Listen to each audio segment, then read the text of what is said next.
then. Okay, so these chips are for my second sort of experimental team, right?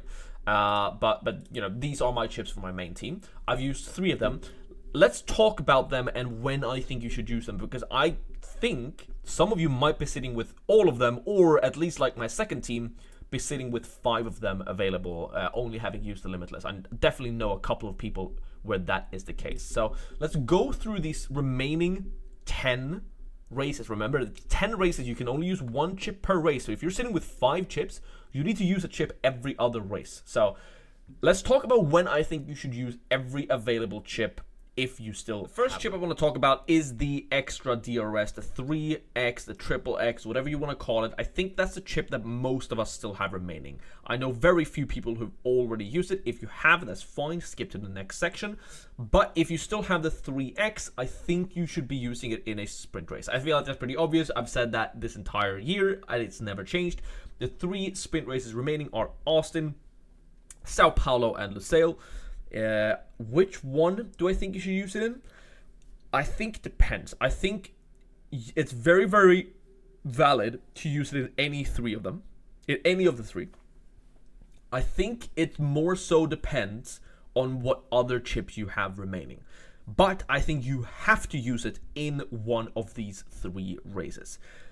I think it's probably later on where you might be able to afford Max Verstappen plus Lando Norris, or if you see a race where you think one team is going to dominate, say McLaren looks by far the fastest car, say we get to Kota and McLaren just looks like they're completely flying, no one else is even close, I think that's when you go for the 3X, when you know which 2 drivers are the best to pick.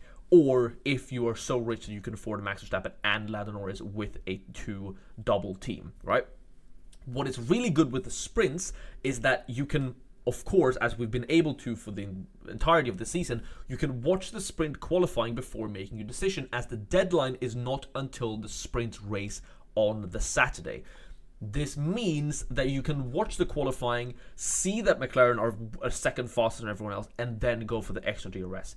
Which is also another reason why I think we need to be really, really flexible with our transfers. Remember how I said that you need to keep 3 transfers available when we get to Kota because we have a 3-week break beforehand? Well, this is the exact reason why. If you have 3 transfers available, you can much more easily move to a team. Say, it could even be Mercedes. Say Mercedes look the fastest, and suddenly you want both Hamilton and Russell on your team. Well, if you have 3 transfers available, you can almost certainly get to that and then use the 3X, right? So what I think you should do with the 3X is have it in mind that you could use it in Austin, you could use it in Sao Paulo, you could use it in Lusail, right? So you look at Austin, you're prepared to use the extra DRS in Austin. If it doesn't look like it's right for your team, if you can't get to the 2 best drivers for Austin, you save it and use it in the next one. And that might cause you to rethink and change your mind about another chip. Because say you have the no negative left, right? The no negative, which I've been advocating should be used in a sprint race this entire season. I think the no negative, if you still have it, is really, really good in something like Brazil. If you want to use it in a single game week, it's probably Singapore, but I personally think it's far better to use it in a sprint race because there's 2 races, almost, twice the chance to crash. Why is it twice the chance to, or crash DNF, right? Twice the chance of DNFing. Well, most DNFs that aren't mechanical happen in the start, and there are 2 starts in the sprint weekend, so there's just more chances to DNF. Hence why you should use a no negative in a sprint race. I think Sao Paulo, if it rains there, which it has definitely done a few times, I think Sao Paulo is probably the best sprint race to use. I know we're talking about the no negative right now, but it sort of blends in with the extra DRS. If you're planning to use the no negative in Brazil, be ready to switch it to the extra DRS. All right? I think the extra DRS is more important to use in a sprint weekend than it is to use a no negative, because the no negative could end up netting you absolutely 0 points. If you don't get any negative scores, the no negative is useless. The no negative is useless if you have no negatives, right? So the extra DRS is way more important, so you should prioritize the extra DRS, and that's why I'm talking about it first. Look at Austin, look at the qualifying. Can I get a good team together to use the extra DRS? If yes, use it. If no, wait for Brazil, check there. If no again, use it in Qatar. So you might sort of end up defaulting it to it being Qatar, and at that point you just have to do the best you can do with it. But plan to use it in Austin.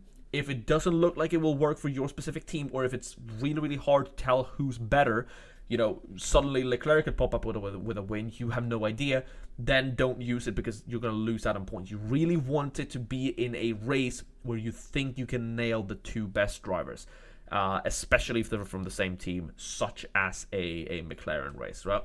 And I'm mentioning McLaren because I think that's the most likely. If Red Bull looked dominant, I still wouldn't trust Checo with it, so it's mostly for a McLaren pick. So that's the extra DRS. Let's move on to the no negative and properly talk about it. For the no negative, I think there's only 4 options out of the 10 available. I think you either use it in one of the 3 sprints, or you use it in Singapore. And the only reason I would say you use it in Singapore, because remember, Singapore comes before all of these sprint races. The only way I would use it in Singapore is if you have so many chips left available that you're running out of sprints to use it. Say you have Limitless, you have the extra DRS, you have the Autopilot chip, you have all of these chips available to you, then you might want to consider using the no negative in Singapore. Other than that, I think if you still have the no negative, it should pretty much be a lock in Brazil. Granted, you keep an eye on your 3x, and if the 3x looks good there, you go for that, and then you just no negative in Qatar and call it a day. Qatar, you no negative in Qatar and call it a day. So I think the no negative is relatively simple. You use it in a sprint or use it in Singapore, but only in Singapore if you have so many if you have so many chips left available. Now the Limitless is very, very interesting for a few reasons. One, I don't think a lot of people have this remaining, but if you do, you have something really, really exciting you can do. I think a lot of us messed up by using the Limitless in Miami, but the Limitless is also stronger in earlier on in the season when we have cheaper teams, worse teams, and can't fit all these big hitters in. So if you have your Limitless still available, I think you're already almost you've already missed the opportunity to use it early on to gain an advantage on other players that way. So you have to use it another way. Some might argue that you should use your Limitless in a strong single game week, listen to me talk FPL, a strong single race weekend, such as Singapore, such as Azerbaijan, such as Mexico. And yes, they look really good on paper, but you've just automatically lost out to people who used it in Hungary or used it in China or things of that nature. So what I think you should do is save it for last. Abu Dhabi itself is not a bad weekend to use the Limitless. Is it the best? Probably no. It's a single game, it's a single race week, so it's not that bad, single race weekend. But it's late on in the season, so people will have as strong a team as they're going to get for all the season. But the powerful thing by using it in Abu Dhabi, or not using it in Abu Dhabi, but saving it until Abu Dhabi, is that it allows you to scout all of the sprint races. Remember, we just talked about it, you can look at the qualifying. And the math and the data says that a single race weekend is better for the Limitless because I've made an entire video about that, right? But it is really, really good in a sprint weekend if the assets that you want, Max Verstappen, Lando Norris, Oscar Piastri, Lewis Hamilton, George Russell, right? If they underperform in the sprint qualifying so they can get overtakes in the sprint qualifying. That's what happened in China. That's why the Limitless was so powerful in China.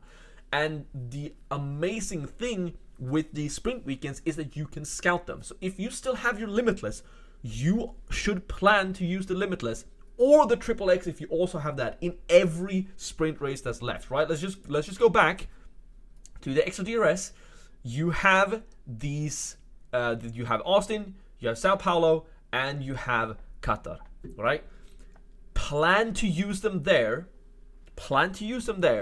If it doesn't look like it's going to work out, if, Max is on pole, then you have Lando, then you have Oscar, then you have Lewis, then you have Russell, right? If you have those top five, you don't use the Limitless. You might want to go for the extra DRS if it looks like, McLaren's one doing it. But you don't use the Limitless, then you just wait for next week. And then you wait for next week. And if it doesn't work out, if none of the sprint races that are coming up give you a good sprint qualifying to use the Limitless, you just use it in Abu Dhabi, because there's no other chip that you would want to use in Abu Dhabi other than maybe the Autopilot. So I think that's what, if you have your Limitless, I think that's what you do. You scout it for every sprint, and if the sprints don't work out, you just use it in Abu Dhabi, and it's not that bad, right? I think in terms of how single race weeks go, Abu Dhabi is not the best, but not the worst. It's definitely worse than something like Mexico. Mexico, I think, could be a really good single race weekend, right, to use the Limitless. But the problem with Mexico is that it comes before other sprints, right? It's before it's before Brazil, right? Or is it after? Yeah, I think it's Cota, then Mexico, then Brazil. So it's before Brazil, and it's before Qatar. So you can't scout them. So I think that's what you do if you have your Limitless. You save it for last. You don't actually save it for last. You wait for each of the sprint weekends. Have a Limitless as your priority. If something crazy happens in qualifying, then you use it to bring in those top 5 assets that you want, those top 5 drivers that you want. So that's what I would do with the Limitless chip. Let's move on to the next chip. So I briefly mentioned the Wildcard earlier, but let's just go through that again.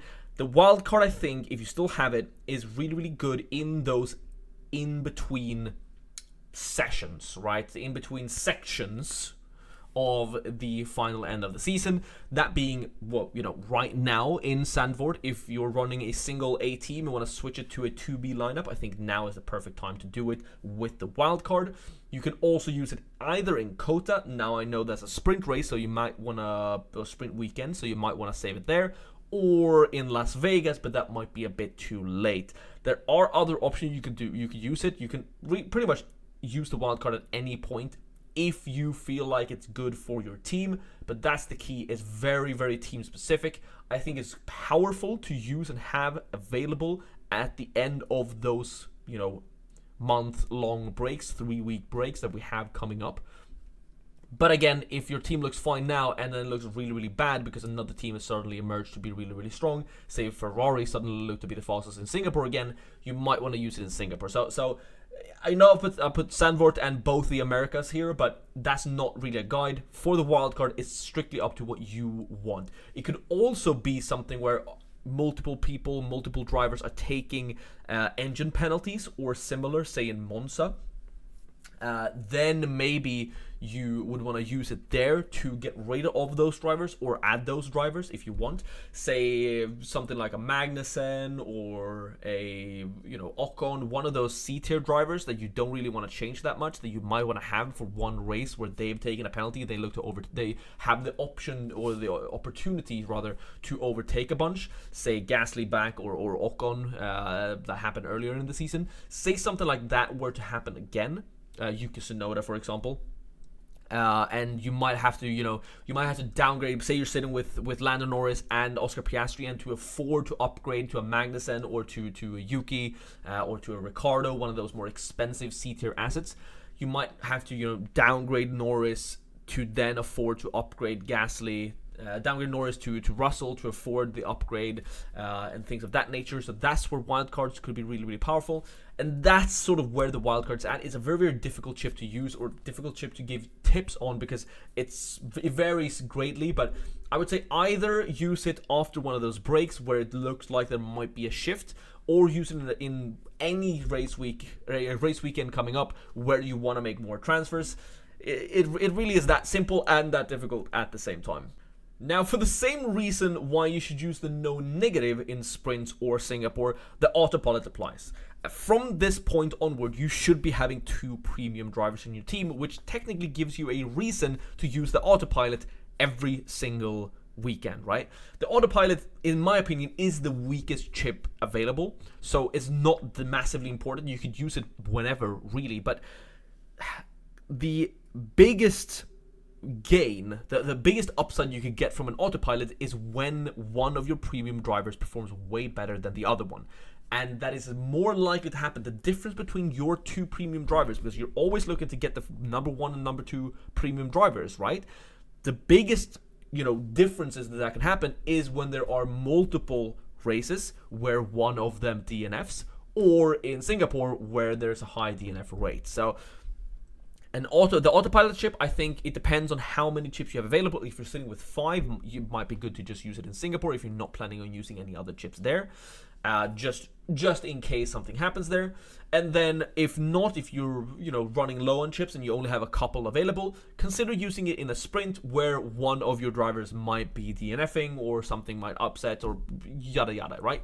So autopilot, similar rules for the no negative, only less powerful. So in terms of the sort of value category, the autopilot is definitely below the no negative. So I think if you have to prioritize, say you have both the no negative and the autopilot remaining, I think you use the no negative in a sprint and autopilot in Singapore, because I think the no negative is just that much stronger in the sprint races. So the autopilot is definitely the least important chip you have. It's very likely, it's basically a 50-50 unless you're super mega rich and it's a 33% chance if you manage to fit 3 premium drivers in your team. The autopilot is essentially a 50-50 chance of being useless, and even when it is useful and you've picked the wrong 2x driver, the odds of them outscoring them your other driver by that much is not that high unless something drastic like a DNF happen, and those DNFs are more likely to happen in sprints or Singapore. So the autopilot, same rules as no negative, only less important. Let's talk about the final chip. Now the evil final fix chip there. I don't know when you should use the final fix. The final fix is one of those chips that you want to save it for a good opportunity, but that opportunity might not come. And there have been options previously where you could have used your final fix and it's ended up being good, it's ended up being bad. So with the final fix, I don't know. But what I do know is that when I see a good opportunity to use the final fix, I will not keep it secret. I will tell you guys. So I'm going to use this final fix section to remind you to subscribe so you don't miss a video, because when that final fix opportunity comes out, I'm going to be posting it on Twitter, I'm going to be posting it on YouTube, and it's going to be with a short time limit, right? Because you don't know if the final fix is good until after qualifying, and you have to use it before the race. So it's shorter than a 24-hour window where you can see the video, get the tip, and then actually use the chip. So if you still have the final fix, the best tip is to subscribe to this channel so you don't miss it when that magical final fix opportunity finally reveals itself. So that was the